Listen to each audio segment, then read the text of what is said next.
You're watching the countdown to the Syracuse mayoral debate on CitrusTV. Here now is Ben Bascuk.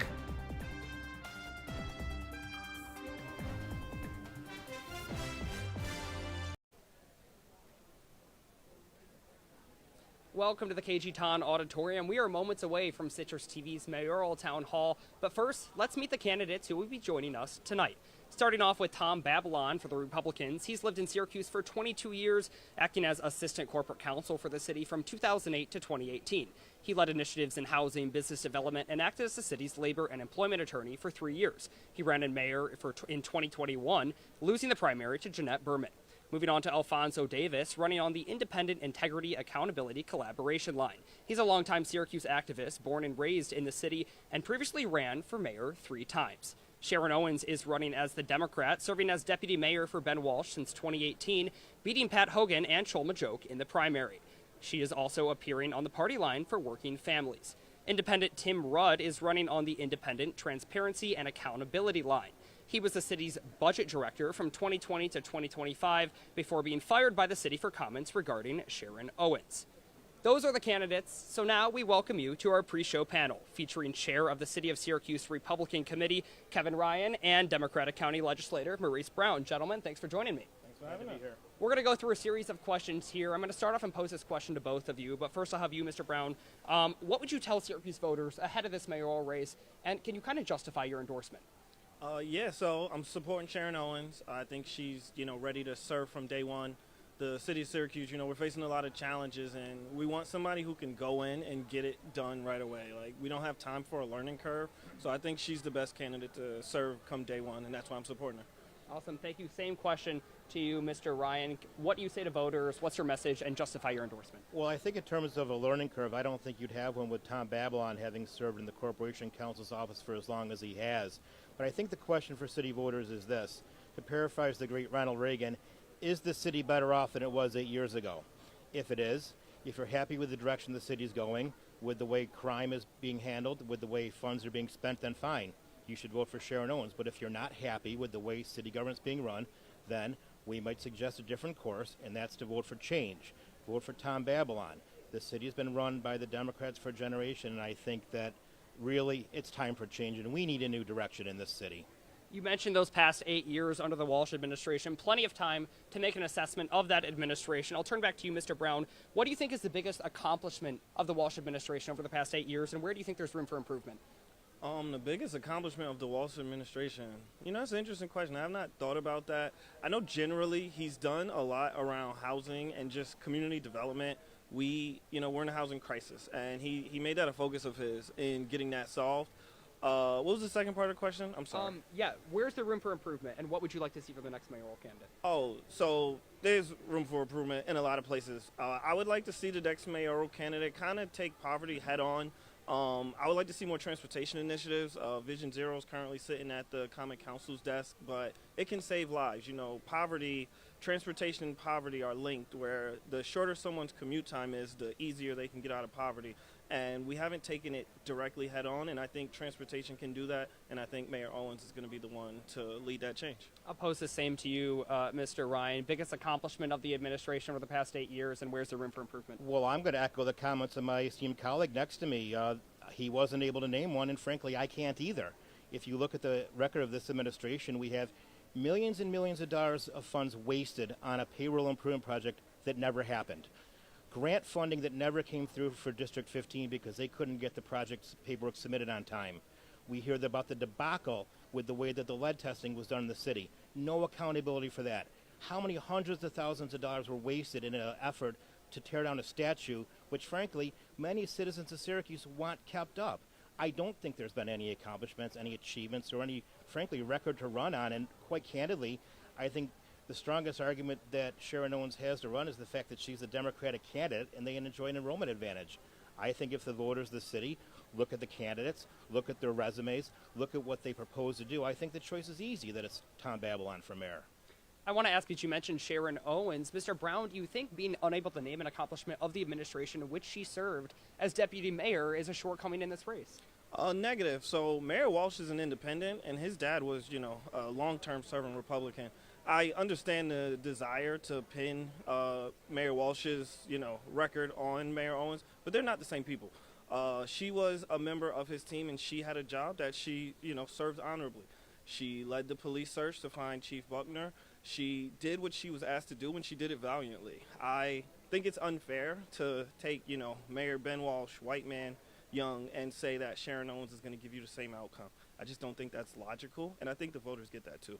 Mr. Ryan, your response. She said it herself. She's been at the right hand of every major decision of the Walsh administration for the past 8 years. She wants to take credit for all that supposedly went well, but every time there's something went wrong, she has nothing to do with it. I think that's disingenuous. And the mere fact that the race of the candidates, I think, is immaterial. I want to move on now and ask about the race that's ahead of us. What is something that you haven't heard from the mayoral candidates that you would like to hear? What do you think should be focused on that's not being talked about in this race? So I'm going to bring it back to transportation. Central's redesigning their bus routes, and I think the way they're going about it is productive. It's a real community conversation, but I think transportation is intrinsically linked to poverty. We talk about housing a lot. I want transportation to be on that same level with housing, because that is how you get someone out of poverty, getting to work, getting to their job, and being able to get home safely. Mr. Ryan, what issue is not being talked about? Well, I think that the Babylon campaign has done a pretty good job at talking about the issues that it wants to address should it be elected mayor. I would frankly like to hear the Owens campaign tell us what she would do differently for the past 8 years. Give us one concrete example of a major decision that she disagreed with the Walsh administration on. She says she's not the same person. You can't judge her by that same record, but her own comments say that she wants to be. So again, tell us where she's different. I want to move on to some specific question for you gentlemen. Starting with Mr. Brown, neither Pat Hogan nor Cholma Joke have endorsed Sharon Owens for mayor. Do you think that she's doing enough to unify Democrat support? And if so, why haven't we seen those endorsements? I actually don't think that's her role to unify the Democratic Party. I have my own criticisms of the Democratic Party, but I think that locally our Democratic Party is in, shambles, if you will, and we need to rebuild. I do think she can be a part of that rebuild, but I don't think it's her job to save the current Democratic Party. It should save itself, and that would include, former mayoral nominee or designee Pat Hogan coming to the table and saying, I want to work with you, but he hasn't done it, and there's going to be no pressure from the Democratic Party for him to do it, so I don't see why he would do that. And I think until, that accountability is present, the Democratic Party is going to struggle.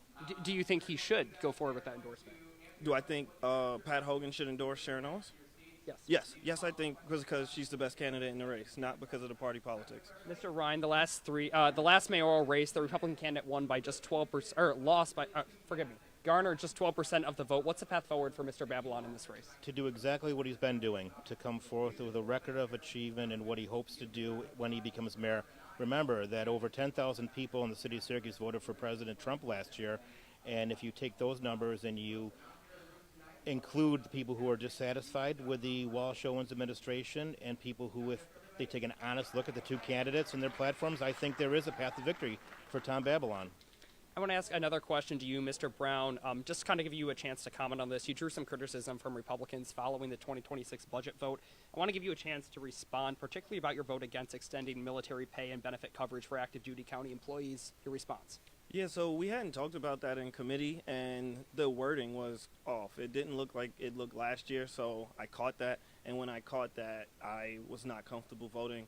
But, some people are comfortable voting with those details not mattering. I'm not. And the way it was worded doesn't protect veterans. But they basically did a double negative, and it made the wording confusing. But I have no problem protecting veterans, if it means I'm going to be the outsider. I am a veteran. I think that veterans deserve the best, and that's what I'm going to give them. I'm going to give you guys each a chance just to kind of get your final statements, anything that you would like to say about this mayoral race or any of the topics we've covered today.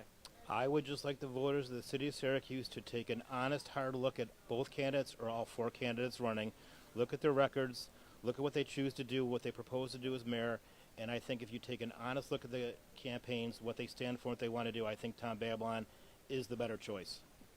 And how about you, Mr. Brown? Yeah, I think the voters should, do their homework. Look up Mayor Owens. Look up, what she's planning to do, her vision, her leadership. She was the head at Southwest for a long time. She has a real background in community development, and we're going to need a community approach. You're going to hear a couple of the candidates say community a lot because the community hasn't been involved enough, and I think she's the right person to bring us to the table. Thank you so much, Mr. Brown and Mr. Ryan. We appreciate you coming on with us. Gentlemen, thank you. Next up, Citrus TV's Mayoral Town Hall. live from the National Veterans Resource Center on the campus of Syracuse University. This is a Citrus TV Town Hall with the candidates to be your next mayor of Syracuse. And now, please welcome your moderators for tonight's debate, Luke Radel and Anjana Dasam.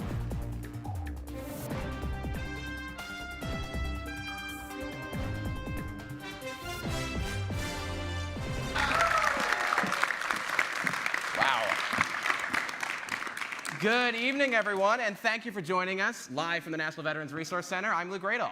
And I'm Anjana Dasam. We're going to be your moderators for the next 90 minutes. And we are joined tonight in the KG Ton Auditorium by a live audience of over 150 people. How's everybody doing tonight? That's incredible. And for tonight's debate, you guys get to ask the questions, whether you're here in the audience or you're watching live at home. That's right. If you're watching us online, you can drop your questions in the YouTube live chat, or you can tweet them at us, X them at us, however we're doing that these days, with the hashtag CitrusTV Town Hall. And without further ado, let's welcome our... Sorry, before we do that, we're actually going to go over a couple of rules. Our audience in the room has submitted questions via index cards to be selected by Citrus TV News production team to cover a variety of topics. You may see them reading off that index card when they address the candidates. That is a question that they have come up with. It has not been edited by Citrus TV in any way. None of the campaigns have seen the questions in advance, nor did they have any say in the selection process. Now, this debate tonight is open to the public, but we've asked our live audience here in the room to please be respectful towards everyone in this room and all of you watching at home. So we want the energy level in the room tonight to fall somewhere between a quiet study session in Byrd Library and a sold-out football game at the Dome. Essentially, you could talk above a whisper, but please don't curse out the refs, okay? Thanks, everybody. With that out of the way, let's meet the candidates to be your next mayor. In alphabetical order, please welcome Republican Thomas Babylon, Independent Alfonso Davis, Democrat Sharon Owens, and Independent Tim Rudd. Thank you all. Take your hands. Thanks for being here. Thanks for being here. You're going to go in this chair right here. Thanks for being here. Yeah, I'm sorry. Thank you. We got everybody here. All right, thanks all for being here. Before we turn to our audience for some questions, you'll each have 90 seconds to introduce yourselves and explain why voters should choose you instead of your opponents. Mr. Babylon, we'll begin with you. Okay, great, thanks. Good evening, I'm Tom Babylon. I'm the Republican candidate for mayor. I live in Holly Green on the north side, probably not the neighborhood that most of you expect the next mayor to live in. I'm a father. I've got a 20-year-old daughter that graduated from Fowler. I've got a 15-year-old that's currently at Henniger. And I got a new baby that will be coming this December. So I've got a big investment in the city of Syracuse. Syracuse must succeed for all of us because I want to raise my daughter here and I don't want to have to leave. I'm also experienced. I'm an attorney. I've practiced law for 23 years. For 10 of those years, I was an attorney with the city of Syracuse. I ran the housing division. I was the attorney for neighborhood business development. I was the attorney for labor and employment. I know how the city operates, and I understand what's wrong with it, and I've got ideas to fix it. But most of all, what I really love to do is help people, and that's why I want to be the next mayor of the city of Syracuse. I really enjoy helping people, and I think that being mayor, I can help the most people possible. I've dedicated my legal career to public service, and I want to continue to do that.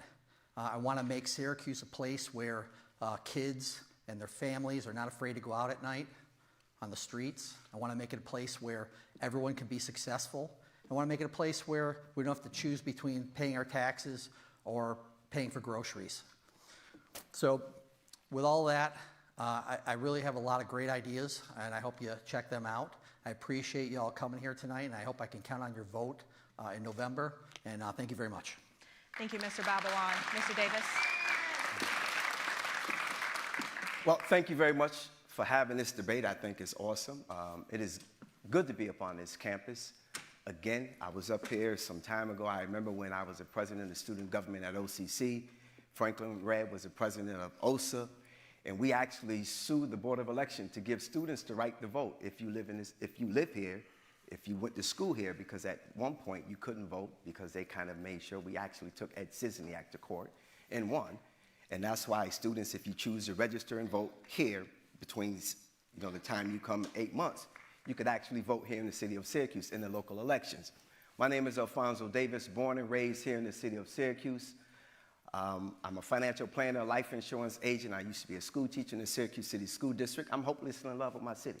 And I'm a firm believer when you take the very least of them and raise them up, that everything in your city rises.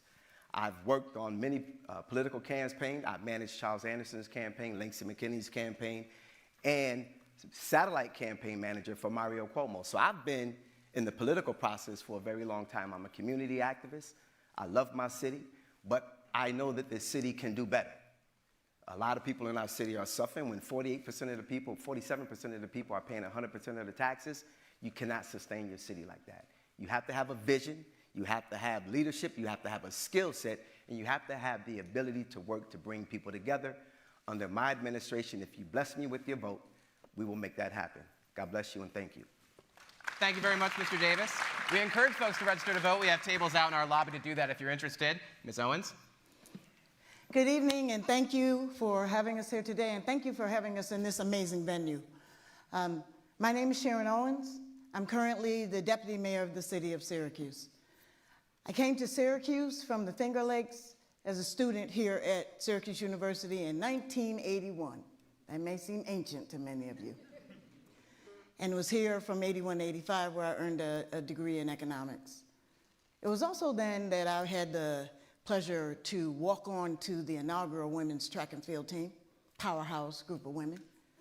And I earned a scholarship to help me stay on this campus and be able to afford it my sophomore year. Had a great experience on this campus, but the best part of my experience on this campus started on my junior year, when I had the opportunity to do an internship at the Dunbar Center. And that is when I came into the city of Syracuse and fell in love with this city because I met its people. And that is what being mayor is all about. It is about helping individuals. My background is not-for-profit work, doing it for over 30 years, in kitchens and living rooms throughout this city. And then government came looking for me. I didn't go looking for government. And government said, we see what you're doing in the community and we want you to do that in City Hall. And I've been doing that under Mayor Minor and now under Mayor Walsh, and I am not done providing service to the people of this city. Thank you. Thank you, Ms. Owens. Mr. Rudd? Hello, my name's Tim Rudd. First off, happy Diwali. I hope that this moment ushers in a period of great prosperity for our community. And I really echo what Sharon said. This is an amazing facility. And I'm born and raised in Syracuse, grew up in Eastwood, went to city schools my whole life, got to go to SU. We didn't always go to the basketball games when I was growing up, but we'd go once in a while. My dad would always park on Genesee Street. We'd walk up and we'd walk past Byrd Library. And it was always lit up, students always working, reading. And I really think that, seeing that, kind of like a night like tonight, rainy, dark, you're going to a game, you see the people just working, I think that made me want to learn, right? So I'm so thankful for this university and what it offers our community. It's really sad that not as many get to take advantage of it. There were 700 in my freshman class at Henniger, 350 graduated, probably 20 from that went to SU, maybe half of us graduated. But at the same time, this is a great resource. I also came back, I went to the Maxwell School. I've had about almost 20 years of experience in public finance. I'm the only candidate who was elected at large 8 years ago. I was on the council. My greatest point of pride on the council was carrying my 5-week-old child on my chest to most of the council meetings. That's what I will always remember. That's what my family will remember. And I think we need a leader who is going to prioritize that way, who is going to lead fearlessly and make the change that we need. Thank you. Thank you, Mr. Rudd. Thank you. Greatly appreciate it. We're going to get to our questions from the audience in a moment. Our first question will be from Truman C. So Truman C., make your way down to the microphone. But before we get to that, we're going to explain to you folks at home and all of you here with us tonight how the rules are going to work for tonight's debate. So we have some simple ground rules that all of your campaigns have agreed to prior to attending tonight's debate. You'll each have 60 seconds to answer an initial question from our audience members and 30 seconds for any follow-ups that we may have. You can also request a 30-second rebuttal once each of you has answered the initial question from our audience. Our role as moderators is to ensure roughly equal time for all candidates, a civil but spirited exchange between you all, and substantive, direct answers to the questions asked. For folks curious, you can look at our full debate rules as agreed to by the campaigns at CitrusTV.com. Our first question tonight, as mentioned, comes from Truman C. He's a student here at Syracuse University, and he has a question about how to get students more involved in city government. Truman? Go ahead. Hello, everyone. How do you plan to engage Syracuse students in local government / politics as mayor? Mr. Davis, you're going to begin first. You have a minute to respond. Well, for me, it's about opening the door and making sure that you know that, one, your government exists. When I talked about you guys being able to vote in your local elections, that's an important process. You spend 6 to 8 months here in the city of Syracuse. And if you're spending that amount of time in a city, then you should be a part of the political process. You should know what's going on in your city because it affects you. Even though you're on this campus, it still affects you. Now, when I was coming up, Syracuse University used to try to make sure that there was a separation between the community and the university. It was this dirty little word that they said, oh, those are the townies. Well, those people are me, who are part of this city, and you are a part of this city. So for me, it's about making sure that you have the opportunity to if you're interested, being a part of the political process, knowing about city government, and participating, not just in a mayoral race, but local races, being a part of the process. And I will attempt to make sure that you have the ability to do that under my administration. Thank you, Mr. Davis. Ms. Owens? In my opening, I talked about how the best part of my time at SU really began when I got off campus, when I actually ventured into the community and had the opportunity to do an internship and meet the people here. Many of the schools on the campus do encourage internships and opportunities for students to come off the campus. To understand the community, you have to come into the community. To apply your academic learning to the practical application of everyday people in this community. And the best way to do that is to walk down that hill, ride down that hill, to the neighborhoods surrounding this campus so that you can learn more about what's going on here. As mayor, I will work with the new chancellors to ensure that that opportunity happens for all those seeking. And I encourage every single one of you, look into what you can do, how you can help off the hill. Thank you. Before you answer, Deputy Mayor Owens, how do you think that the current Walsh-Owens administration has worked with the university leadership? You have 30 seconds to respond. Absolutely. We have interns that are working in City Hall. Every single semester we have interns that are there. Also, it's not just City Hall, but it's also encouraging what has happened in the school district, in Onondaga County, across walks of government to ensure that students can be a part of learning about government, but also not just government, about the people who need government. Thank you, Ms. Owens. Mr. Rudd, how would you get Syracuse University students more involved in local politics? When I was here, I worked at the Center for Public and Community Service, which is named after Mary Ann Shaw, who was the chancellor's wife. I would say go there, find a volunteer opportunity, get off the Hill. People are always advocating for students here to come off the Hill. I really think that's about you, because it's really your opportunity to learn, to apply what you're learning. And hopefully, I would say you make a genuine connection in that community, and I would say bring them up the hill, okay? Because too many people in Syracuse are trapped without a vision of what exists up here and what up here allows you to access. And too often, we allow it to be, oh, these false divisions that separate really like the working masses of this country, make it so we can't achieve it. Everyone here can achieve it, but it does take work, and it isn't just fairy dust, right? We have kids who can't read, we have kids who can't count, they need tutors. There's thousands of students here. You should all be tutors, you should make genuine connections, you should bring them to a game. Thank you. Thank you very much, Mr. Rudd. Mr. Babylon, you're going to give your response in a moment. Will S. is going to ask our next question. Just want to make sure folks are keeping an eye on that monitor to come up to the microphone. Mr. Babylon, 1 minute. Great, thank you. First, I think the question was, how am I going to engage with SU students? I think the better question is, how are SU students going to engage in government?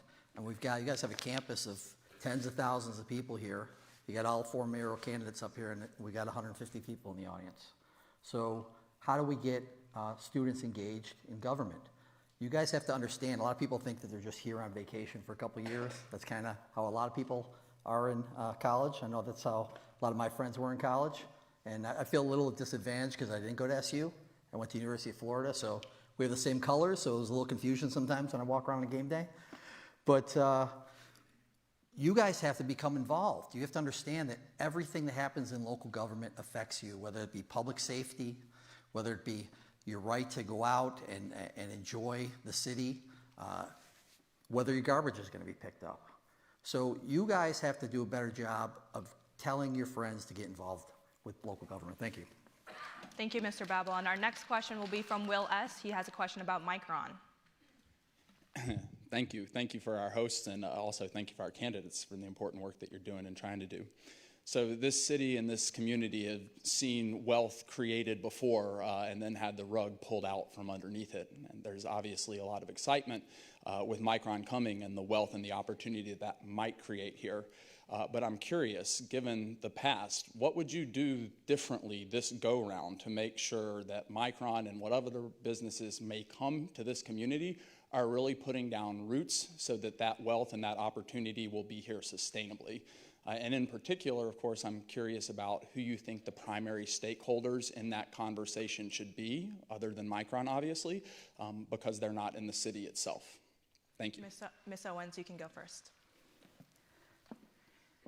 When I left the campus, many of the friends that I had, that I met, were students of the families who'd worked at New Process Gear, Carrier Corporation, GE, Miller Brewery, factories in this community that really made for a vibrant middle class, particularly a black middle class in this community. When I came to campus, most of my friends were the adults, the children of those folks who actually worked in those factories with their degrees. Those jobs went away, and there was no path for those individuals. We cannot make that mistake again. So here we are in the semiconductor industry now, and have the opportunity to really prepare. The people who we should be at the forefront are the individuals who are not earning engineering degrees, but those who will be able to come in entry level into these job, wage sustaining, family sustaining jobs. I will do what I'm doing now. Workforce development, engaging in workforce development, making sure people learn the skills necessary to be available for those jobs. Thank you. Thank you, Ms. Owens. Mr. Rudd? I'm not here to represent Micron. I'm here to fight for the people of Syracuse, okay? And Micron. We have a poverty problem, right? We have the disproportionate share of poverty in this county. And we need more people to live in the city. Micron's an opportunity for more people to come to the region. The city needs to capture it. The highway coming down is an opportunity to build dense housing that isn't just student housing in the urban core. We need 10,000 more people in the next 4 years. We need 3,000 more housing units, okay? The people of Syracuse, the pathway is home ownership. That pathway is applicable to everybody. We have a land bank with thousands of houses. Syracuse residents need to be put in it.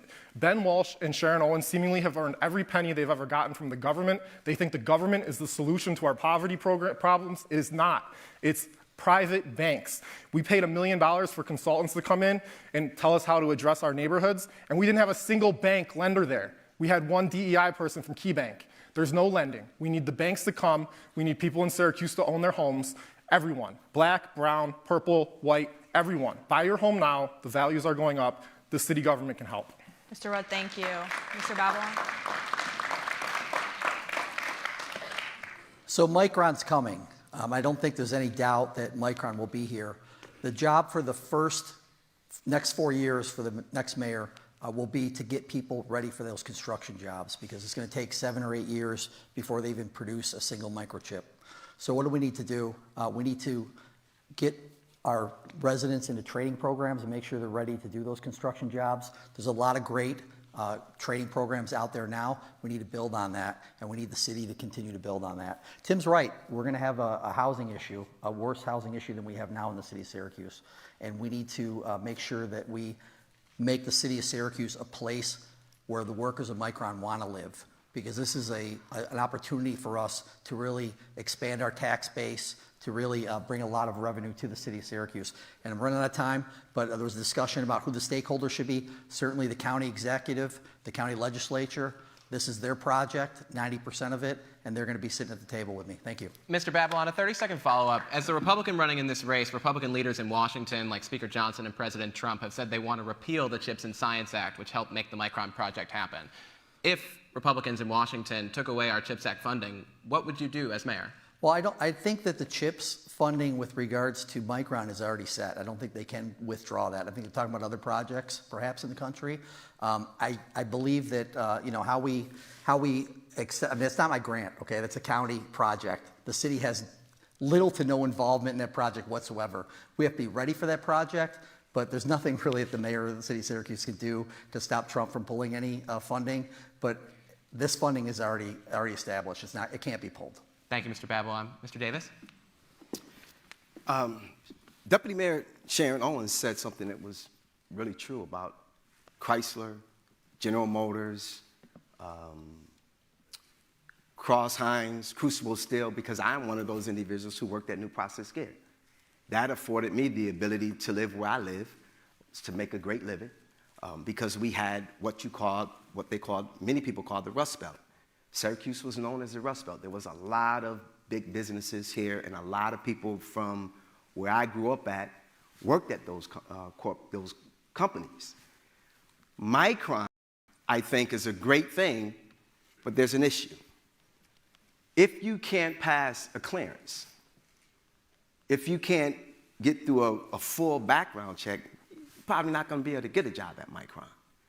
And I would say to you, probably I wouldn't get a job at Micron because my situation when I was licensed to carry my firearm, I accidentally went into the airport with it and forgot I had it.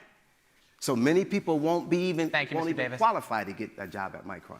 Thank you, Mr. Davis. Ms. Owens, I saw you were making a face during Mr. Rudd's comments. Would you like a 30-second rebuttal? I appreciate that. I really do. My introduction said that I have worked in the city of, been in the city of Syracuse, coming from this campus for 40 years. I've received a check from government, almost 11 of those. That does not mean every dime that I've ever gotten is from government. It is actually the opposite. My family and I struggle financially because I worked not-for-profit work for over 30 years. Ms. Owens, thank you. Mr. Rudd, I want to give you 30 seconds to respond. And also, you made a comment about a DEI person in your answer. What does that mean? Diversity, equity, inclusion. Dang, you're running into my thing. Housing, poverty, man. You got to own your home. Because if the government owns your home, they're going to throw you out. Ask Sharon. Her whole strategy for the housing authority is to throw you out, demolish it, rebuild it for richer people. Hope you get to come back after you move in, buy your home, or else Sharon might throw you out. Thank you, Mr. Rudd. Our next question will be from Charles M., talking about food insecurity. I'm sorry, I think we're going to start first with H. Bloodworth about high-risk youth and gun violence. As a mentor for high-risk youth and an advocate against gun violence, how are you going to be effective in reducing gun violence? And do you think that the youth today are going to listen to what you have to say? Mr. Rudd, you are the first to respond on this one. You have 60 seconds. Well, I think we need economic growth, right? So for too long, it's been convincing that there's not hope at the end of the education path, that there's not alternative opportunities if you're not getting credentialed in high school and all this other stuff. I think we're going to have a lot more economic activity that has to convince people to participate in it. That might mean you need to hire somebody and give them a job, training them, I don't know, roofing, doing whatever, fixing the houses that need to be fixed so that we have housing in the city of Syracuse that people can live in that's safe. Will people listen to me? I mean, I think it takes our whole community. So I'm of this community. I'm just as flawed as any other person in this community. But I know the programs that helped me, things at McChesney, where we all came together and played basketball and rolled around and fought and learned to respect each other no matter what. I think those are really healthy still. We have a different environment with phones, and I think we need to do a lot to bring people together. I think we need social activities that bring adults with children and really build community across lines. so that we can go into our homes and have genuine connections. I think we're really isolated, and that makes the poverty worse. Thank you, Mr. Rudd. Mr. Babylon. So first, my daughter graduated from Fowler. My stepson is at Henniger now. So you ask these kids, who are the problem kids in school? Everybody knows the kids that are having problems because they're acting out, they're fighting, they're doing all kinds of things. We need to do a better job at outreach to these children. And we need to connect them better to mentoring programs. Now, where Sharon and I are going to differ, I don't think those mentors should be ex-cons that came back into the community. I think perhaps those mentors should be someone who came out of the community and was successful, and that they didn't go to prison, that they didn't do these things. And we had a problem with some of these mentors selling drugs at the Southside Community Center. So we need to make sure that we get these children and get them mentored. And we need to make sure we address these children, the ones that we know are problem kids. Thank you. Ms. Owens, I'll give you an opportunity to respond to that in a moment, but Mr. Davis, you're going to be first. To your question, in terms of youth responding to me, I'm from this community. I'm from the projects, better known as Brick City. A lot of them, I either know their uncles, their cousins, or their family. So I'm from these streets. I made a 360-degree turn because I had people who Sharon Owens worked for, Deputy Janet Spates, and others who really hit me upside the head and make sure that I went the right direction in terms of changing the course when my mother was murdered. I had people who poured into me. And so young people will respond to people who are authentic. I disagree with Tom in terms of not having individuals who are incarcerated that come out into the community who wants to give back, because who better to tell a young person who is going the wrong way which way not to go? And if you got young people or people who've been incarcerated who want to pour into our young people, I don't have a problem in having them participate and creating opportunities, financial opportunities for them to do that, because who will our young people better respond to? Somebody with a college, and I'm saying that a college degree isn't effective, but who got their skill set from a book, or somebody who got their skill set from the streets. Thank you, Mr. Davis. We're going to ask you to stick to time. You're going to have a moment for rebuttal after everyone has already gone, but Ms. Owens, you have 60 seconds to respond to the question and also to what Mr. Babylon said earlier, please. So Mr. Davis and I are in agreement. The ex-cons that he mentioned, we call them credible messengers. To the points that Mr. Davis made. They lived a life, they've come back. Not all of them, but some of them have decided they want to restore the community they tore apart by their activity. And so I'm absolutely there to welcome them, to train them, to get them engaged, to be a part of that. And I do believe in compensating them. If you're asking them to put a gun down, you got to replace it with something. We also are ensuring that in this community, can people relate to me? Many times I'm not referred to as Deputy Mayor. I'm referred to as Ms. Sharon, because of the work that I've done in the community for so many years. I've worked with, like Mr. Davis said, their mothers, their uncles, their grandmothers.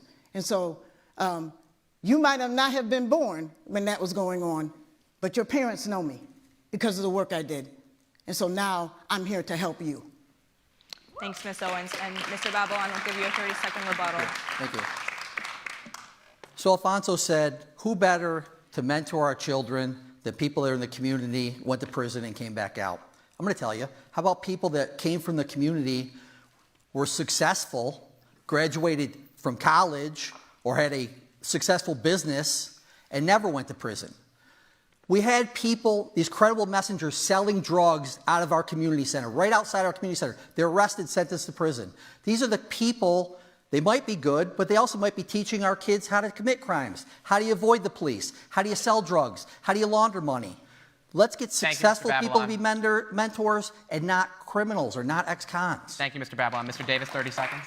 Yeah, but I'll just say this. Listen, I'm college educated, and I know a lot of my friends who are college educated are mentors. They do make great mentors. But the people, older people who've gone to prison, who understand those traps, for our young people who are caught up in these streets, they will respond to them quicker. Not to say they wouldn't respond to young men and young women who are educated, college educated, and have the skill set, but they will respond to them quicker because they know the traps. And I don't know many mentors in my community who teach young people who they're mentoring how to sell drugs. Thank you. Ms. Owens, can I ask you to give 30 seconds response to what we've heard here? And then also the Safer Streets program, which has been the topic of discussion, initially had a goal of 55 people being signed up. They only got 18, and it's been described as struggling by the Syracuse Post-Standard. Do you have any answer to that?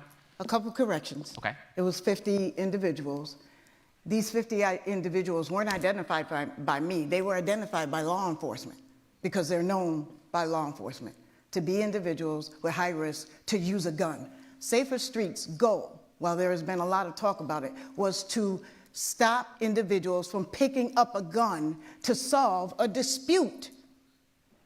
And 48 of the 50 did not get rearrested for picking up a gun to solve a dispute.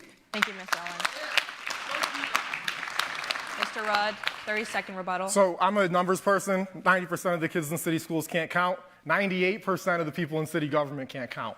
Okay? Sharon asked for money. She asked for a program. The Walsh administration does this all the time. They say, we're going to have a program. We're going to serve 50 people. We need the money for 50 people. They don't get 50 people. They get 18 people. 6 people complete. Then they take pictures with 3 of them. Okay? There has to be accountability throughout. If you're going to have a 50-person program, you got to outreach to 150. This is universal across the board. We have a lack of understanding on numbers, money, everything else that drives the poverty in this community. Thank you, Mr. Rudd. And now we'll go to Charles M., who has a question on food insecurity. Hello, everybody. My name is Charles Matlock, and I just want to say I am a 3-time convicted felon, and most of my time is spent educating the community around urban agriculture.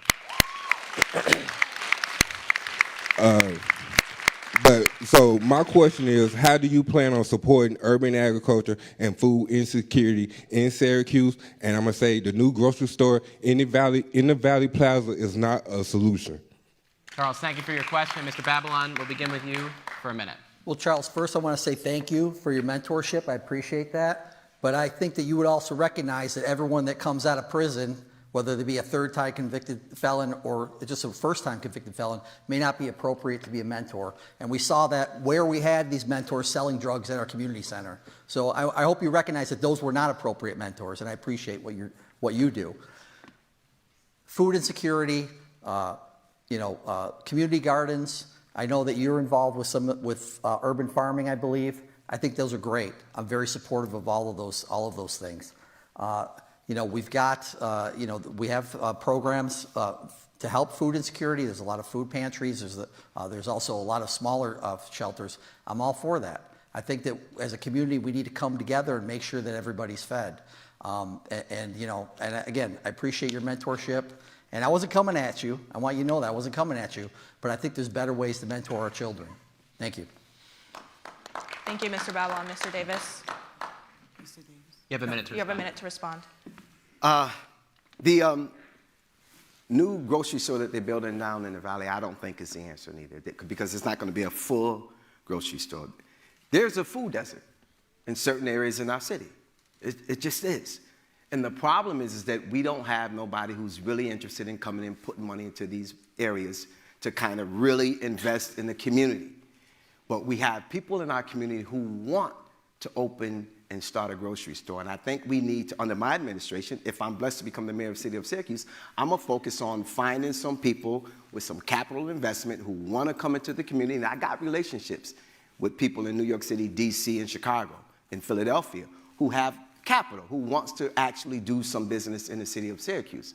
And I said, when I become mayor, I'm going to seek them to actually open up stores in areas in our city where there are food deserts so that we can truly look at how we better supply services to the people in the city of Syracuse in terms of good groceries and good quality foods. Mr. Davis, thank you very much. Ms. Owens, you have a minute. Answering your question, Charles, and thank you for that question. First of all, you are clearly going to hear my name evoked in derogatory manners throughout this thing, possibly every time by Mr. Rudd. When this is over, I will be standing right there for anyone who needs to ask me a question about what has been said about me on this stage. Food deserts. The grocery store is not the only answer. It absolutely isn't. But I'm glad it's coming. But I really believe the time of the big box grocery stores is past us. It is small, it's going to be smaller stores, and it absolutely has to be an eclectic food opportunity environment for us, including urban gardening, our urban farming. Our zoning law provides better opportunities for that, for us to use vacant lots for this purpose, and to provide support to urban farmers to do so, to feed our people, even planting trees that have fruit on it, so that's another source of food in our community. Thank you very much. Mr. Rudd, 1 minute.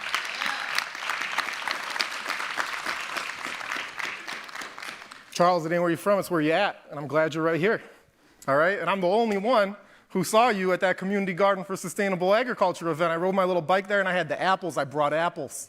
I said, look, so many politicians, they show up with words. They're out asking for money so they can get yard signs and TV ads.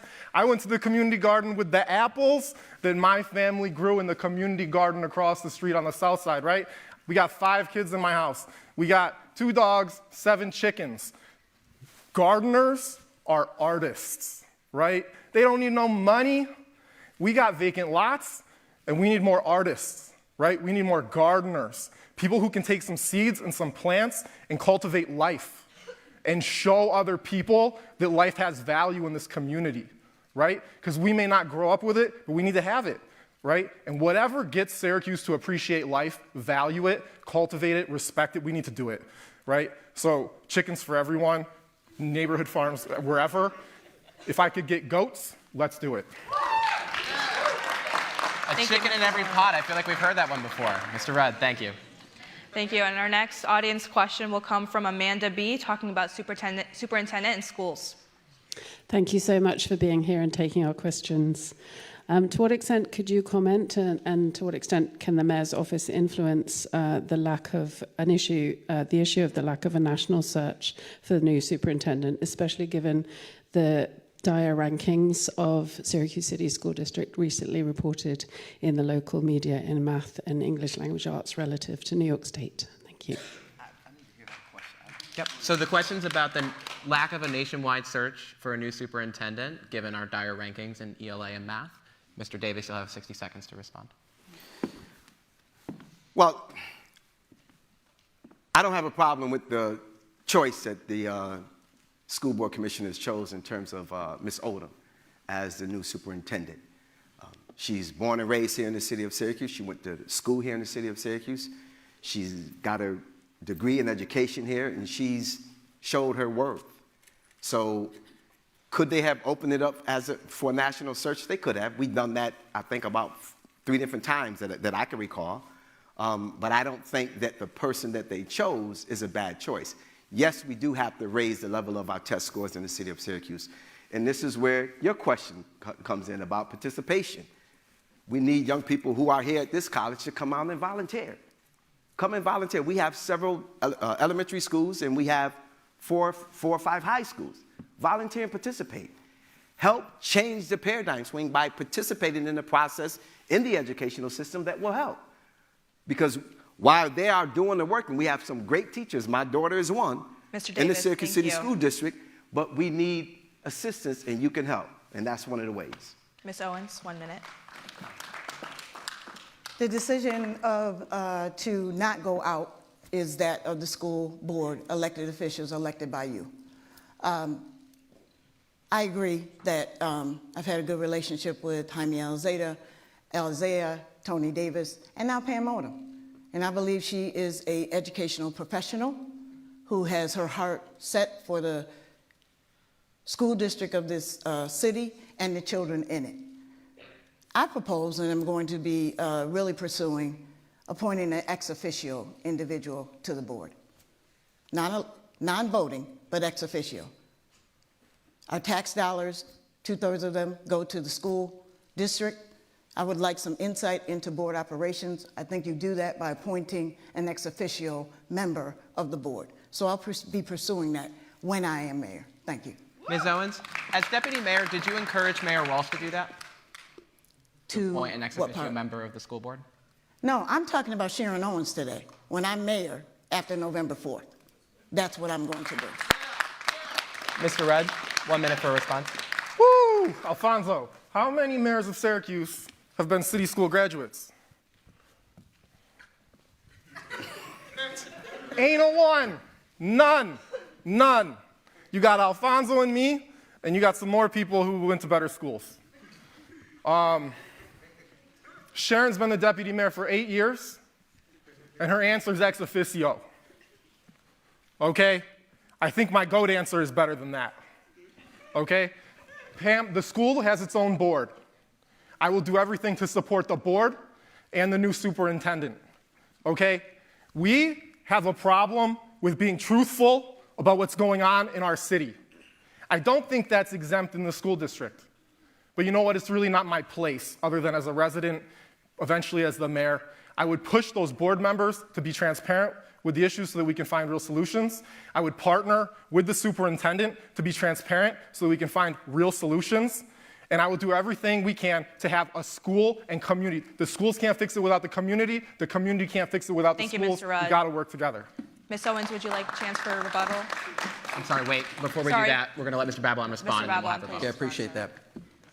So my daughter went to Syracuse School District, and I had a great experience. I had great teachers, great administrators. Every time I had a problem, they addressed it. And frankly, I think we have a great school system. We do have problems with our test scores. We got a lot of problems with our test scores. Even our best performing school is below standard, below average. So how do we address that? The reason that our test scores are low are because our children are not being encouraged to have education as a primary objective. We've got to encourage them to want to learn. We've got to reach out and find out what kind of poverty issues they're having, what kind of trauma issues they're having at home, and find out individually why they're not performing well in school and address those issues. Because until we do that, our test scores are not going to come up regardless of who the superintendent of schools is, regardless of who's on the school board. We got to fix our kids. We got to make our kids healthy. We got to make sure that they understand that education is important, and then our test scores are going to come up. Thank you. Thank you, Mr. Babylon. Ms. Owens, Hardworking teachers are teachers, therapists, social workers, and the like. They do it all. And so our children, as mentioned, we all agree, come from hard situations that really prevent them from being the best they can be when they walk in the door. The most important thing for their education is that they show up, that they're actually in the seats so they can learn. And so I know the school district worked on an attendance program this past school year. I will work with the district to do that more. Thank you, Ms. Owens. Our next question comes from Mary Rachel Kay. She has a question about mental health and the police. Good evening, Mary Rachel. Good evening. Thanks for being here. My question is, how will you enhance support for mental health diversion and crisis resources to de-escalate mental health-related calls made to the police? And I believe Ms. Owens will be our first one to respond on this question. You have 1 minute. Caught me with water. Caught me with water in my mouth. So for individuals in crisis, mental health, substance use, are homeless, in crisis, our police are trained to be law enforcement, to protect and serve. They are not mental health, trained to be mental health professionals. So what I implemented, Sharon, working with Onondaga County, was our diversionary response program. It needs to be expanded. So what this means is that if you call 911 and there is a person in crisis that is exhibiting crisis, the 911 center will triage that call to make sure, one, that the person is not a danger to themselves or to anyone else. The first person that needs to be on the scene is not an armed police officer. It is a mental health and substance use professional, and they are the first on the scene. If they need support, because the situation may be escalating, police will show up, but to support them. That program we piloted, we think it was successful. It needs to be expanded. I will work with the council to do that. Ms. Owens, thank you. Thank you. Mr. Rudd, you have a minute. I don't think people in Syracuse call 911 when they don't have a crisis. I think they call 911 when they have a crisis for the most part. And you know, a lot of the time you might wait 2, 3, 7 hours. Sometimes you might have somebody in your home calling 911, saying someone is in my home, and they might not come. okay? And then they'll send a lieutenant the next day to apologize, okay? So if that doesn't push you into mental crisis, it might push you to the suburbs, okay? So first, we need the system to work, right?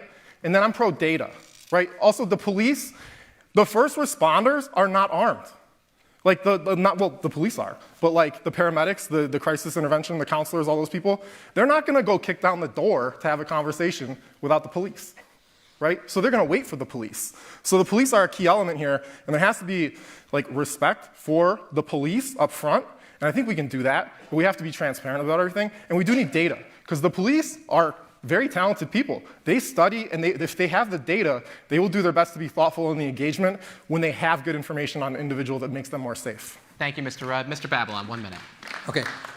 So first, when Sharon said that police officers aren't trained to deal with mental health situations, they 100% are. We spend thousands of dollars, probably tens of thousands of dollars, to train our police officers to deal exactly in these situations. And the problem with what Sharon's saying, she said, oh, we're going to send social workers out, we're going to send mental health experts out. The problem is they don't come out, okay? I know because this happens in my neighborhood. You call the police, there's someone acting crazy in your street, and the cops come, and they show up, and they turn around, and they leave because they've been directed not to deal with these people. They've been directed not to do anything. So then, guess what? The social worker doesn't show up, and the person still acts crazy for hours. I know this because this happened in my house. We had a person running up and down the street crazy for over an hour, no shirt on, stopping traffic, running in and out of everybody's yard. Cops came, they turned around, they left. All right? Nobody else showed up. He walks down the street, drops his pants, and starts playing with himself in front of the apartment building. All right? We cannot allow this to continue. Our police officers have to be allowed to do their jobs. And this administration is telling them not to do their jobs. So I'm going to change that. Thank you, Mr. Police will do Babylon. their jobs. Mr. Davis. One of the biggest issues right now is that we are not at capacity in terms of having police officers. We're not where we need to be. That's one. The second thing is when you talk about mental health, police officers, when they come into the city of Syracuse, particularly in certain neighborhoods, they come in with this Gestapo attitude versus coming in to kind of see how they can neutralize the situation and help bring it to where it is to some solutions. And so when you come in with this Gestapo attitude, everybody is a criminal. Everybody, that's how they deal with people in certain communities, and that's just honest. People don't want to say it, but it's true. And it happens here in the city of Syracuse. And most of those areas are black and brown neighborhoods that they go in with this Gestapo attitude. So first, we have to hire more police officers, first and foremost. Secondly, we have to get more police officers actually patrolling the streets of the city of Syracuse. Right now, with the 367 police officers, there's less than 50 that control the city of Syracuse, all 3 shifts. That will not work in this city. Thank you, Mr. Davis. And Ms. Owens, would you like a 30-second rebuttal? Mr. Babylon is right. Our police officers, and we've done a good job of training them in crisis intervention training. So you're absolutely right. We've been able to do that for multiple reasons. 911 triages the calls that go into 911, and they're priority 1 to the lowest priority. My Amazon box being stolen, to me, is priority 1. To 911, it is active shooting.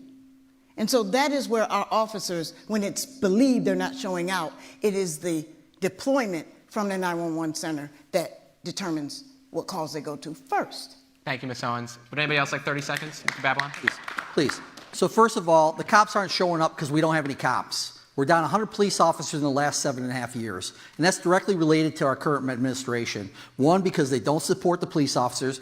We got people in the City Hall saying the same thing that Alfonso's saying, that our police are Gestapo. They're coming out there and they're terrorizing the neighborhoods. That isn't true, okay? We have to support our police officers. The second reason is because we created a residency requirement, and cops don't like that. They don't want to be living next to the people they're arresting. They want to be harassed by these people because they, believe me, when you arrest somebody and they say, I know where you live, I know where your family lives, cops don't want to deal with that. Okay? And they also got their own lives. They already live someplace else. They don't want to sell their house. They don't want to pull their kids out of school to move to the city.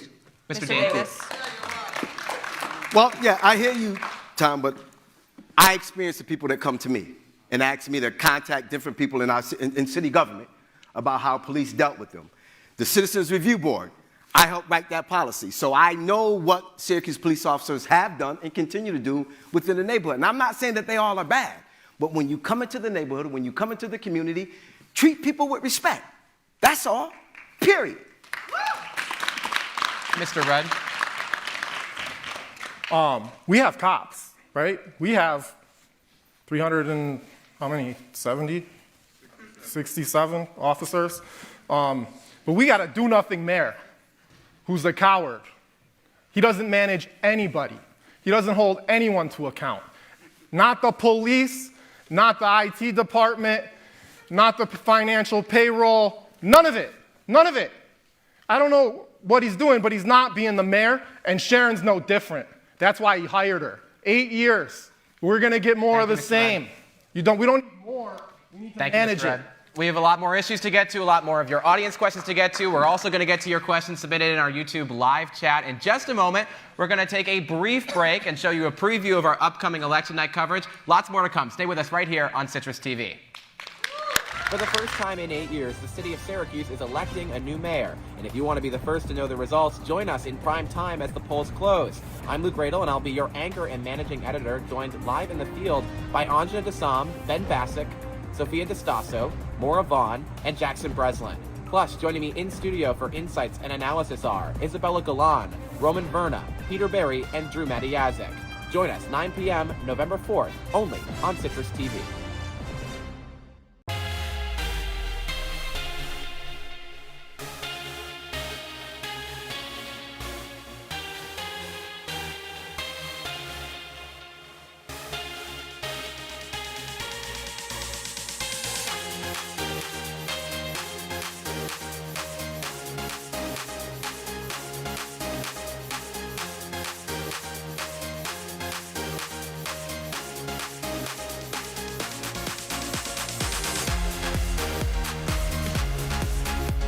Welcome to Live from Studio B.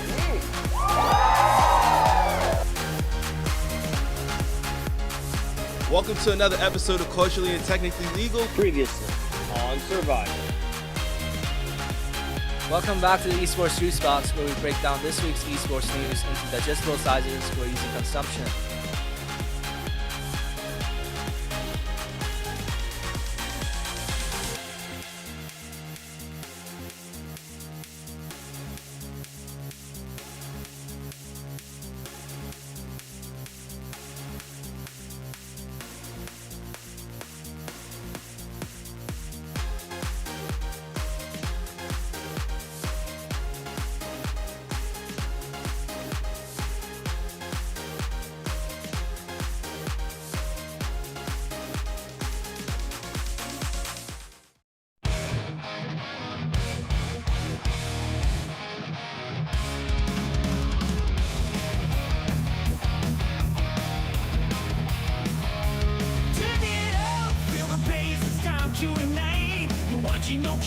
Rocking through the night in Syracuse, where the music never ends. We're bringing you the sound, the glory, and the trance.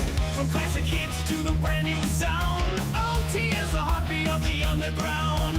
With every riff and every scream, we're turning your living room into a rocking dream. You're watching OT and let the thunder roll.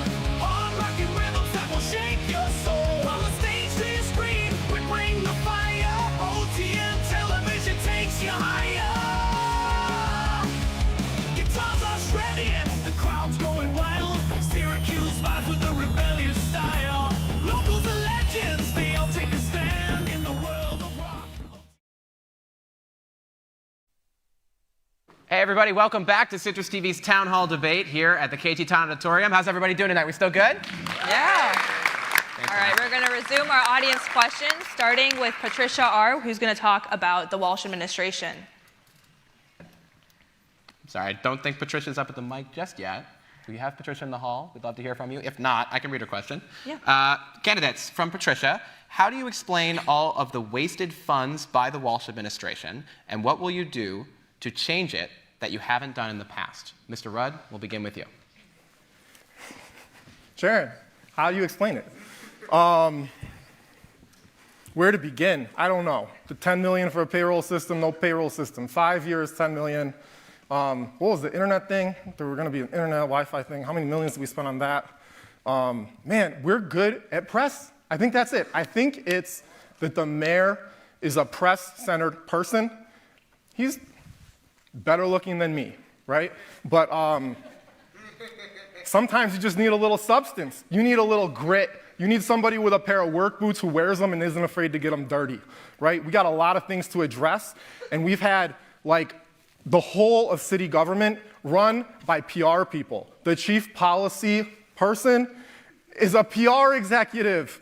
Like, he does all the propaganda. It's just, how do we look? Don't worry about doing anything. Let's just keep talking about things and what might be funded, what might not be funded, and as long as there's an image, we'll go have it. Nobody gets anything done. We got to change it. It's got to be a new person who's going to do it. Otherwise, it's just going to be more of the same. Thank you, Mr. Rudd. Mr. Babylon? All right, so this administration has wasted so many millions of dollars, I can't even count right now. We could talk, Tim talked about the payroll modernization project, $10 million, okay? None of that needed to be spent because the county, before this all happened, went to Ben Walsh and said, hey, we'll run your payroll for you. It'll be very minimal cost. We'll just have to purchase some more licensing agreements. But Ben said no, all right? There's a lack of complete common sense in this administration. You guys probably aren't experienced in this, but most of the rest of the city is. They're tearing up sidewalks block by block. Sometimes there's 6 or 7 sidewalks that are brand new in that sidewalk they're tearing up. Along with that, they're tearing up all the ADA compliant intersections that they did just 5 years ago that are practically brand new. Why they're doing this is the lack of common sense. There's no fiscal responsibility, there's no common sense, and there's no accountability. We need to hold this administration accountable, Sharon Owens including, for all of the millions of dollars that were wasted, and we need something new. Thank you. Mr. Davis, you're going to have 60 seconds to respond. Our next question is going to come from Piero, so if you're with us in the audience, Piero, make your way to the microphone. Mr. Davis, 1 minute. Wasteful spending. Unfortunately, this administration, in my opinion, Ben Walsh, has done a horrible job. With that waste of money, I would focus that money on focusing on my program or my idea or my concept under my administration with the team that I will bring about is supporting small businesses. I'm a huge opponent of supporting small businesses systemically from start to success.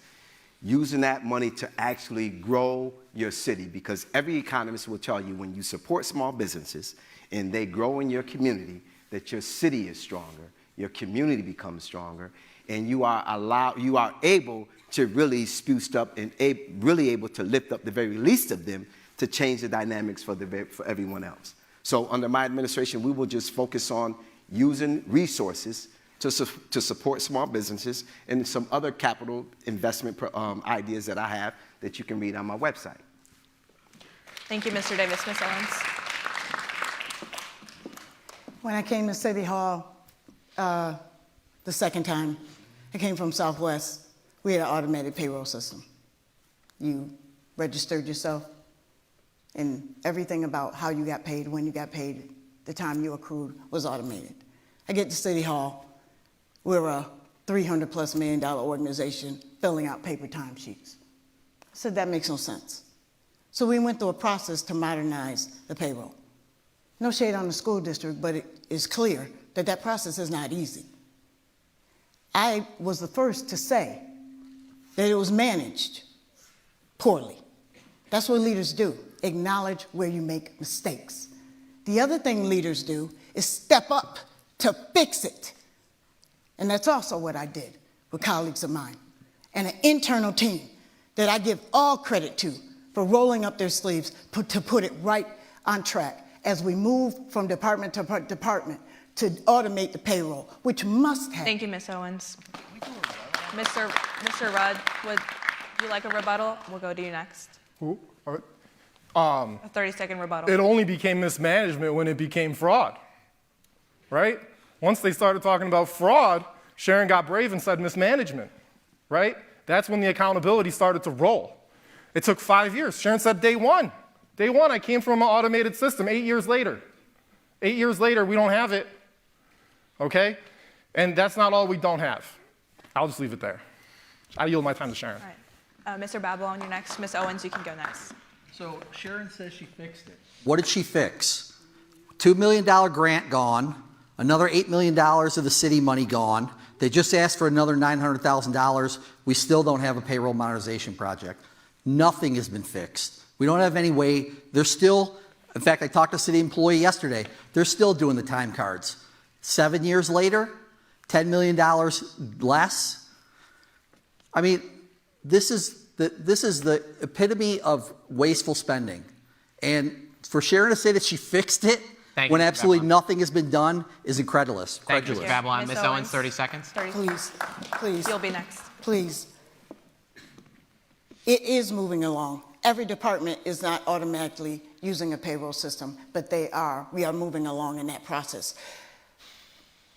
Where I stepped in is when somebody from outside city government and all of city government came and found me and said, there's a problem and we need someone to look into it. They brought it to me and I did not hide it.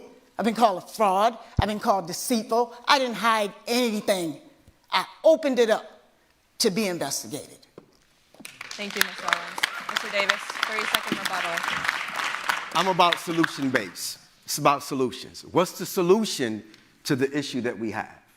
It's about solution-based. And under my administration, with my team, we're going to bring about solutions in terms of wasteful spending because we had a lot of wasteful spending over the past 7 years under Ben Wash. I'm about solution-based. We have a vision, and we will execute that vision when you elect me as the next mayor of Syracuse. Thank you, Mr. Davis. Our next question will come from a YouTube chat comment. Will candidates consider implementing stricter regulations against landlords who are opting to not solve property violations and only pay for fines while their tenants live in poor housing? Mr. Babylon, you're first to respond to this one. So I ran the housing division for 2 years at the city of Syracuse. There's a lot of things that we can do with regards to landlords that are slumlords that we don't do. We take them to court. We get huge fines against them.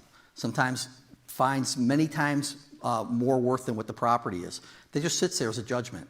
We never execute those judgments. We, as a city, can take those properties away from these slumlords, but we don't.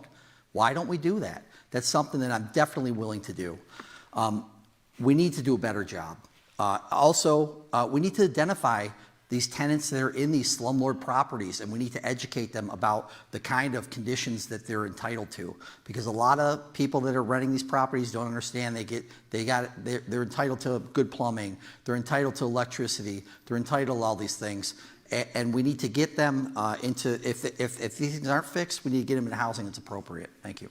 Thank you, Mr. Babylon. We're going to give all of you a chance to respond to this question from our YouTube live chat. Paula will ask our next in-person question, so Paula, make your way to the microphone. Mr. Davis, you have a minute to respond on landlords.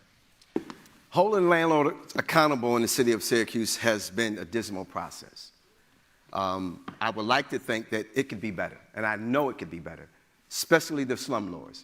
But the other issue is that under my administration, when I become mayor of Syracuse, I'm going to dissolve the land bank, bring back the dollar house, get more people interested in buying homes to become property owners, and I'm not going to allow anybody that has an LLC to buy any of those properties because what happens is they live in Florida, Pennsylvania, Jersey, and New York City. They buy up property, and then they become slumlords, and we can't even get at them. So under my administration, I want people in the city of Syracuse owning those properties, and the caveat is that you have to keep the property for at least 5 years, and when you sell it, you absolutely cannot sell that property to somebody with an LLC who does not live in the city of Syracuse. We have to make sure that we protect the people of the city of Syracuse and have capital investment come back by having more homeowners in the city of Syracuse. Thank you, Mr. Davis. Ms. Owens.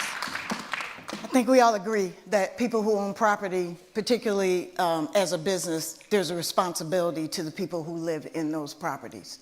Our administration and me, working with our corporation council, has not shied away from taking landlords to court, particularly landlords who won't allow us to inspect their properties indoors to follow our rental registry, particularly those. We defend ourselves a lot from landlords who don't want to follow the rules. So I will absolutely continue to push forward protections for tenants and to make sure that we are going after landlords. Tish James is a powerhouse in this state, and she has helped us on several occasions kick landlords out of not only Syracuse, but all of New York State. Thank you. Mr. Rudd, you have a minute to respond. I am a landlord. I'm a landlord mainly because I got sick of the crappy landlords on my block.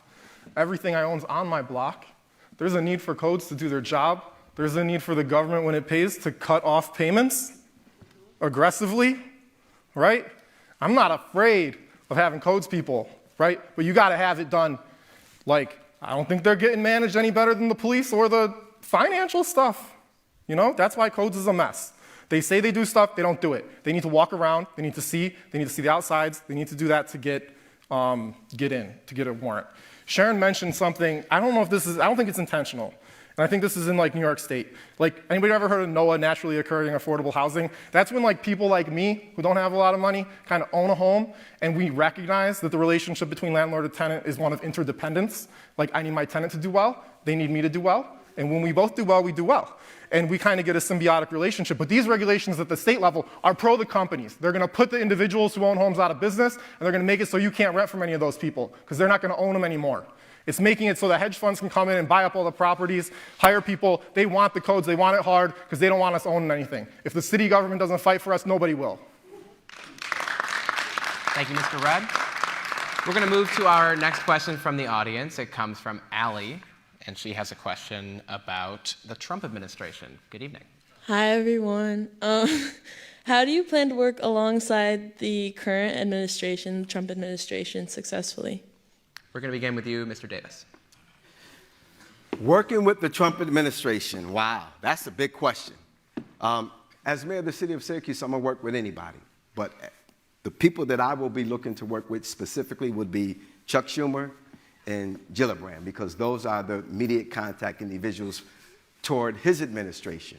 And I will just continue to do what I planned on doing in my vision, executing our vision and moving the city forward in a meaningful way. Prosperity, bringing back capital investment, supporting small businesses systemically from start to success, getting rid of the land bank and bringing back the dollar house where you could purchase a house between $1 and $10,000, maybe at $20,000, but getting people in the city of Syracuse to buy property, to become homeowners, to become business owners, and focus on them. But I will work with his administration through my elected officials, and that would be our senators. Thank you, Mr. Davis. A brief follow-up from me. We went through your Facebook posts before this event started, and you have a lot of posts on there about the current president. You're not a fan of his. At one point back in March, you said that his assassination attempt in Butler, Pennsylvania was staged as a publicity stunt. Mm-hmm. Do you regret making those comments, and do you worry that the Trump administration could retaliate against the city because they see you as a critic? No. Anything I say, I stand on. I stand on anything I say. Anything I say, I stand on it. So you believe that that assassination attempt was staged? I don't, listen. I own firearms. A high-power rifle with a bullet this long at shooting at 200 to 300 feet from that direction, if it nicked your ear would be off. Sir, a man died that day. Do you think that that man did die that day? A man, I don't know. A man did die. But if his ear was nicked, his ear would be off. So I can't say that, but in my opinion, I just don't think it was real. Thank you, Mr. Davis. Ms. Owens, you have a chance to respond.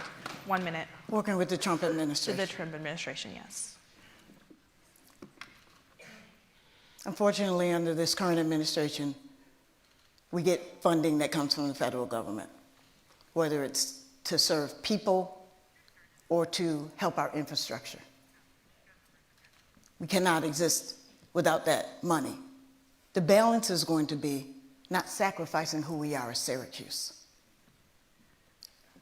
Approximately 80 languages are in our school district.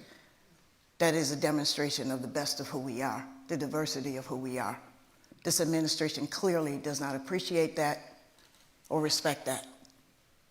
So while we are balancing, and this is not an easy question, because the funding we do need, but we do not want to compromise who we are as Syracuse and who we are as a community. I agree with Mr. Davis. We have amazing, I thank God we live in New York State. We have amazing representatives, and I will work with every one of them. Thank you, Ms. Owens. Mr. Rudd? I really feel like the state of our democracy is like at risk. I mean, if you want to save the world, go home. I mean that sincerely. Like this is a non-traditional campaign. I'm not putting my yard sign out. I'm not talking to the rich people outside the city to give me money. I'm not boosting any ads on Facebook. I'm not paying the consultants to adjust the formulas in the Google search for which articles show up in which order. I don't want to do any of that, okay? I'm going to be the type of leader who works my guts off. Like, I'm going to pour out my heart for this city and get it done all day, and my kids are going to take the bus from their school to City Hall. And I'm going to go home with my family and prioritize it, and I'm going to celebrate that, and that's what we all need to do. And we need to grow from there. From our home to our neighbors, to our families, to their families, we need to build community, okay? And we're not going to get, if we're distracted by all the stuff happening up here, we're not going to fix this community. We have thousands of vacant homes and many thousands of residents who don't own homes, and we can't figure out how to get them in. Mr. Rudd, thank you very much. I have a brief follow-up for you on this as well. You said that you were running a non-traditional campaign. You began your campaign by releasing an interview with a mentor in which you referred to Ms. Owens, referring to her as a slave breaker. That's not a quote, but compared her It's using not a the quote. Willie Lynch It's not analogy. a quote. Think about that. You also said... Think about that not being a quote. You also said that you were going to use a dog whistle, that is a quote, in your campaign to attract black men to vote for you over Ms. Owens. Do you regret making those comments? Sure, I regret the dog whistle. I don't regret anything else. And I didn't mean the dog whistle as anything but like a political strategist. Like Joe Rossi dog whistles all the time. He just would never say it, okay? And I'm not dog whistling nobody. I'm straight telling what I see, okay? If you don't like it, don't vote for me. But we got real problems in this community, and we got to acknowledge them thoughtfully and seriously. And read more. I don't know. It's a complicated issue. Race exists in this country. We need people. It's a 2.5-hour tape. Rudd. I don't have no hate for nobody. Mr. Anyone Rudd, who listens thank to you. that tape, Mr. there's no Babylon, you have a hate. minute to There's a respond to the fraud. question on the Trump administration. So, a minute, right? Should be a minute. Thank you. Should be a minute, yeah. So how am I going to work with the Trump administration? Well, first, I'm not going to call him a fascist. I'm not going to call him a Nazi. I'm not going to say his assassination attempt where someone was murdered was fake. I'm not going to insult him. You got to understand that we get millions of dollars from the federal government, several $1 million a year in HUD funding that we need to house people. We've got a housing crisis in the city, so I'm not going to do anything to jeopardize that. We've already lost a lot of federal funds this year. So that's how I'm going to deal with that. Additionally, it's great to work with our federal representatives, but the senators are in the minority. Our representative is in the minority. So while they'll be able to speak up for us, they're not going to get us what we need, okay? Not for now, and we got to deal with Trump for another 3 years. So don't forget about that. I mean, he's there for 3 more years. So I want to try and facilitate the best relationship that I can with him. I'm going to try and get the most money for the city of Syracuse that I can, because I know we've got a housing problem. I know we've got a lot of infrastructure needs. I know we need public safety monies. All these things we can get from the federal government. Thank you. Mr. Davis, would you like a 30-second rebuttal? So, Tom, and to you, I never said that the young man who lost his life was a fake. I never said that. I said that I believe that shooting of Trump's ear was staged and it was fake. Because again, I'm going to give the example of shooting a high-power rifle and your ear being nicked, it will be off. I go to the range, I shoot guns. It just would be. But if you look at his ear, one day the patch was here, the next day the patch was here. Come on, let's just keep it a buck. Mr. Davis, let's be clear, there's no evidence that the assassination attempt of President Trump was staged. There Ms. is no Owens, evidence. Would you like a rebuttal for 30 seconds on any of what you've heard here? Yes, please.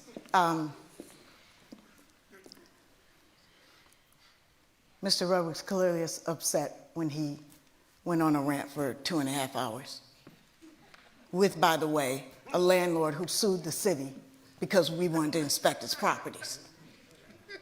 I'm a servant of the city. I've been a servant of this city since I stepped foot off of this campus. And I will not stand for my integrity and my character to be attacked. Because when it's all said and done, That's all I have left. Thank you. Thank you, Ms. Thank you, Owens. Millicent. Mr. Rudd, would you like 30 seconds to Yeah, respond? I would love it. In that video, I also said I was going to be a rhino, Republican in name only. That wasn't brilliant, right? But it does highlight that I was a loyal Democrat up to that point, right? I supported Juanita Perez-Williams. Well, first I supported Joe Nicoletti. Then I got on board, I supported Juanita Perez-Williams. Then I supported Khalid Bey while I worked for Ben Walsh. Think of the treachery there, right? Like, I actually did that. So when I thought I can't win a primary, there's a fraud, these people are liars, it's never going to get any better, there's no Republican, I should be a Republican, but Mr. Rudd, I should thank be a you. rhino. Mr. Anyways, Rudd, thank you. it was, listen, you can listen to the whole We're going to get to a YouTube chat comment now about the STEAM school. The question is, as we celebrate the new STEAM school, what policies will you champion to integrate artists, makers, and cultural workers into this city's economic and workforce development strategies? I believe Mr. Davis is first on this one. Am I wrong about that? Mr. Davis, you start. Yeah. What's the, As we celebrate the new STEAM school, what policies will you champion to integrate artists, makers, and cultural workers into the city's economic and workforce development strategies? You have a minute. well, the new STEAM school is a great concept, a great idea in terms of getting other people to become a part of that process is great. But what I believe is that we need a comprehensive vocational program. That's what I believe. When we had Central Tech was a vibrant, comprehensive vocational program. I actually went through there. I took auto mechanics and I took nursing. Now we have these STEAM schools, which is great, but we do not have a comprehensive vocational program. So a lot of our young people aren't college bound or college material. But what they can do is work with their hands. And if we develop within the Syracuse City School District a comprehensive vocational program, we can get young people going from the classroom right to the workforce. Because right now we're losing carpenters, plumbers, electricians, and HVAC individuals because they are aging out. Under my administration, we're going to work to bring back a comprehensive vocational program so that we can get our young people who are not college bound to go from the classroom right to the workforce. Thank you. Thank you, Mr. Davis. Ms. Owens, 1 minute. To encourage creatives in our community to be a part of the STEAM school, my daughter is a creative. I will encourage the superintendent to contract them, to hire them to go into the STEAM school as subcontractors to bring their expertise into the school. I'm a huge fan of the STEAM school. It is going to be an amazing attribute to our community. We do have vocational programs. They're called our career and technical education programs. They are second to none. They are throughout the high school. They need to be expanded to the middle school. So we begin at the middle school as a phase to begin to introduce these areas of technology to our middle schoolers before they get to high school, so that when they're at high school, they can move on, go to OCC or through those technical, career technical assistance programs. Thank you.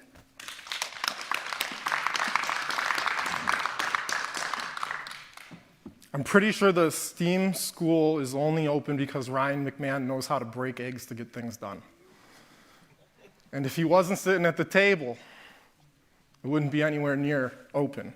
I also think the school doesn't have a boiler in it.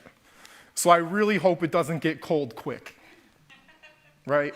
But this, again, it's like, what was the enrollment supposed to be? What is the enrollment? And then what does it need to sustain itself? How does that come in terms of like operating and sustaining the school? The STEAM school is a great idea. Like 10 years ago, I said we should make a countywide science, like a Bronx science kind of school in Syracuse that people could come to. And it took a lot of people to make it happen. But I do think we declare victory before things are actually totally done. And we need leaders who are going to focus, walk through, make sure the boiler's in, right? And we don't have that. Well, Ryan McMahon. I think Ryan McMahon probably knows, and he's probably working on it. Thank you, Mr. Rudd. Mr. Babylon. So I don't think anybody answered the question. The question was, how are we going to bring artists and makers into the city or something like that, right? Yes. I mean, I'm a big fan of letting the market work. You know, if we have jobs that need to be filled, I think those are the types of trades that we should be teaching in our school. I appreciate public art. I think it's very important when the city has grants or has money that they can spend on those types of things. I don't think the city should be spending money on those types of things right now, just because of the financial circumstances we're in. We've had 3 tax hikes in the last 7 years. The mayor tried to do 5 tax hikes, and those kind of tax increases impact everyone's ability to own a home. They affect your ability to qualify for a mortgage. They affect your home equity. They steal your home equity. So I don't think when the city is raising taxes at a record rate that necessarily we should be spending our public money on public arts. But yeah, as far as makers, I say let the market decide. If we have a need for makers that are coming out of the school, Thank you, Mr. Babylon. that's what we should encourage. Would any of the candidates like a chance for a rebuttal? Okay, we're going to get to our next question from the YouTube live chat. This question comes from Kevin Thomas. If elected mayor, how will you approach the homeless situation and make Syracuse safer, as panhandling on busy intersections and in grocery store parking lots has become increasingly common? Ms. Owens, you have the first response. Since COVID, because I've had conversations with the professionals in the field, particularly for individuals who are suffering with mental health or substance use, the treatment is not just chemical, it's social. So when the ability to have social settings to be in treatment went away, individuals fell off. And so now we see unprecedented numbers. Here's a fact. There's not one homeless shelter outside the city of Syracuse. There's not one supportive housing unit outside the city of Syracuse. I just learned that there's one treatment center in Liverpool. City of Syracuse is really taking on, and I don't like to use the word burden, but the responsibility of the most needy of our community for the entire region. We're taking it on, but at the same time, people who are not allowing those services in their communities point their fingers at the city and say it's a cesspool. It is not. We need to care for our most Thank you, Ms. Owens. Mr. Redd? We do carry the burden, the disproportionate burden of poverty, and we do carry the burden of care, right? And that's hard. And I have a heart, and I think we need to be really transparent about drug use. I think we need to be transparent, right? Like, here's what they are, here's the effects, here's what happens. And we probably need to discourage it somewhat, but we definitely, I was all for the legalization of marijuana and whatever, but I do think public consumption is something different.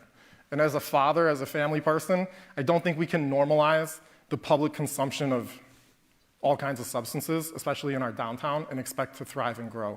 So I do think we need legislation, whether it be locally, at the state level, where we're able to get people who have real problems off the street and into some other kind of supportive thing. And we have to scatter it more than right now, because it's not fair to the city. And it makes it so we can't grow and we can't support the poverty. And really, that just cheats the rest of us who are committed to this community. And we shouldn't have to do that Thank you, to Mr. our own Rudd. harm. Mr. Babylon, 1 minute. Okay, so Sharon, from what I got, Sharon and Tim basically said what the causes are of our problem, but that they don't have any solutions. I've worked downtown for 23 years. It's never been worse. I've got 4 or 5 homeless people outside my office every single day. 5 times this year I've come and there's been human feces outside my office. There's frequently people sleeping half naked on the sidewalk in the summer. I've personally seen multiple people overdose over the summer. I had to call in a 911 overdose just last Friday. Someone fell out in Lemp Park with a needle right there and all their possessions. We need to do better, okay? Some of the homeless, the ones that are on the street are not going to accept services. We need to, the ones that will, we need to get them into services. The ones that won't, they can't be sleeping on the sidewalk. They can't be defecating on the sidewalk. They can't be zoned out like zombies in downtown Syracuse. We got to unhandcuff our police officers and let them handle that, okay? If we're going to have a vibrant downtown where people want to live, where people want to go and do Babylon. entertainment, we cannot have that. I'm going to clean up downtown on day one, and I promise you that. Mr. Davis, you're next. Well, you have to have a heart. People who are in substance abuse, some of them are in conditions because of mental illness. And at the end of the day, if you don't have a heart, you don't have compassion, you cannot criminalize everything. So while Tom says, I'm going to just have the police handle it, you can't criminalize everything. You have to have compassion. You have to have a heart. When I'm your mayor under my administration, we will work with the city and work with the police officers and work with people to help. Salvation Army is great, but what happens when you put everybody out and they have nowhere else to go and they're just on the streets hanging out? We have to create other opportunities and mechanisms for them to participate in so that they're not hanging out downtown, so they're not defecating in front of your building. We have to do some other things to engage them. But you have to have compassion. And at the end of the day, under my administration, we will have compassion because everything cannot be criminalized. Mr. Davis, thank you. Mr. Babylon, you can have 30 seconds for a rebuttal. Yeah, so Alfonso says we need to engage them, but he doesn't say what we're going to do, okay? Last I knew, urinating or defecating on sidewalks is illegal. Starting fights with people coming out of corner stores is illegal. Possession of drugs is illegal. Sleeping on the sidewalk if it's not illegal, we'll make it illegal. Loitering in front of places that sell alcohol is illegal. All these things that people are doing are illegal. We have we have a drug court, and we have a mental health court. If people are not going to accept services on their own, we'll put them through the court system and they can accept services that way. We got to do something. We're not going to continue as a society, as a city, if we continue to allow our downtown exist like this. We're not going to grow, and people are going to continue to leave. Thank you, Mr. Babylon. Ms. Owens, 30 seconds. War is never a word we should use against ourselves.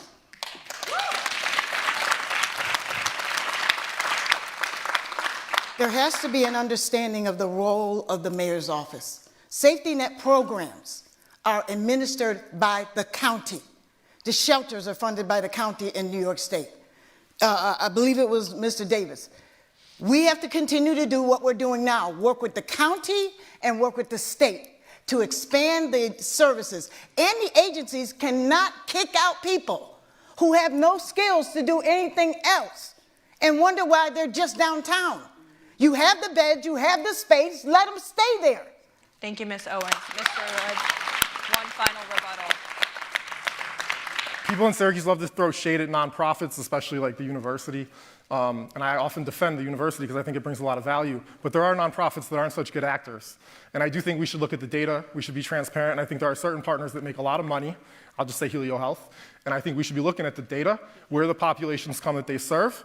And if we're carrying the burden of New Jersey, Pennsylvania, other places, if they're ours, absolutely, let's take care of them. But if they're just placing people here because they have a program that needs revenue, then I don't know. I think we have some questions and we need to interrogate them and look at some nuisance abatement laws so that we have the resources to invest in ourselves. Thank you very much. Folks, that is all the time that we have for you tonight. A lot of issues to discuss and learn about. There are 2 more debates happening. One on News Channel 9 and one on Central Current. We encourage you to watch those. I want to thank all the candidates for being here tonight, for our live audience, for all of you being here in the room, and for all of you watching at home. Thank you for joining us and for all of your thoughtful questions.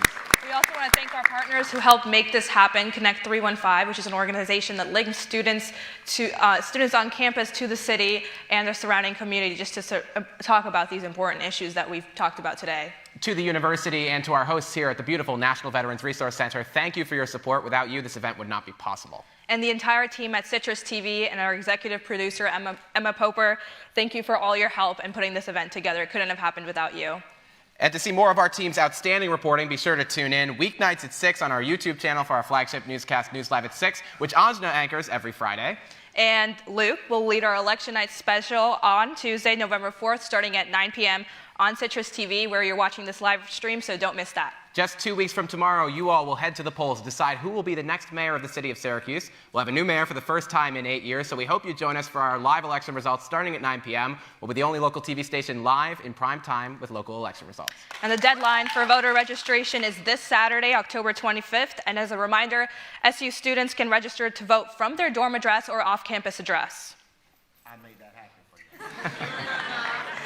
And from the campus of Syracuse University, I'm Anjana Dasam. And I'm Luke Radel. Please stay with us for a special edition of Talking Points with Alex Burstein and Ben Bascuk. It starts at 8:30 on the CitrusTV YouTube channel. Thank you for joining us. Good night and go Orange.